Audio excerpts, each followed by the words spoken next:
देखी सुनील गुरुजी, एगो भौजाई अपना पति से देवघर जाए के जिद कैले बाड़े आ उनसे बाजार से का ले आवे के कहले है। तई रंगो सुनी और सबके सुनाई।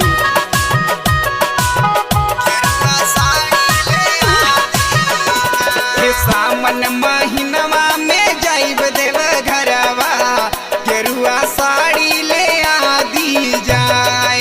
सावन महीनवा में जाइब देवघरवा, गेरुआ साड़ी ले आदी जाए।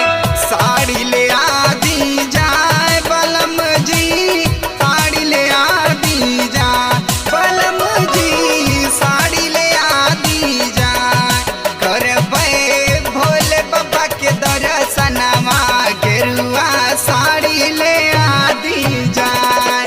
सावन महीनवा में जाइब देवघरवा, गेरुआ साड़ी ले आदी जाए। गेरुआ साड़ी ले आदी जाए।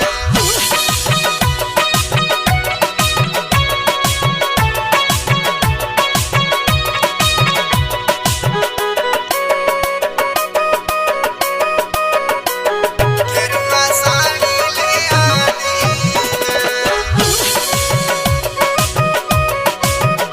गेरुआ साड़ी ले आदी। हे गेरुआ साड़ी गेरुए बिंदी, गेरुआ साड़ी गेरुए बिंदी, गेरुआ साड़ी गेरुए बिंदी। लादी न सैया जी।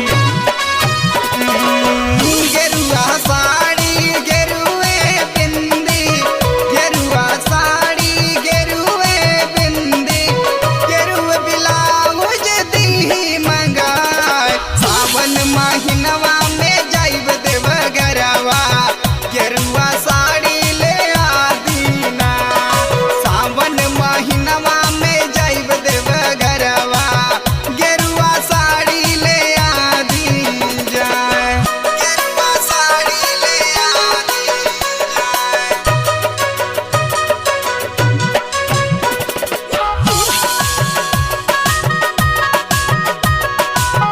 गेरुआ साड़ी ले आदी। बरसेला सावन के रिम झिम फुहार हो, रिम झिम फुहार सैया रिम झिम फुहार हो, रिम झिम फुहार हो, रिम झिम फुहार हो।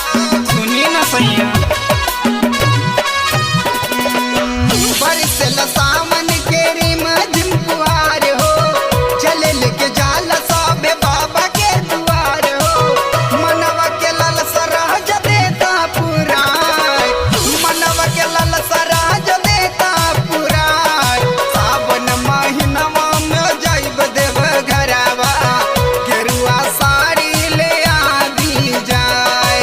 सावन महीनवा में जाइब देवघरवा, गेरुआ साड़ी ले आदी जाए। गेरुआ साड़ी ले आदी जाए।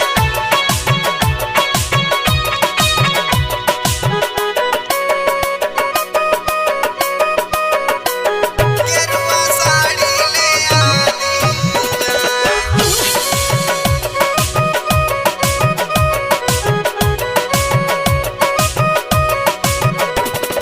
हर साल जेठ संग जाली जेठानी, जाली जेठानी राजा जाली जेठानी। कबे से कहा तानी रउआ के बुझात नहीं के का।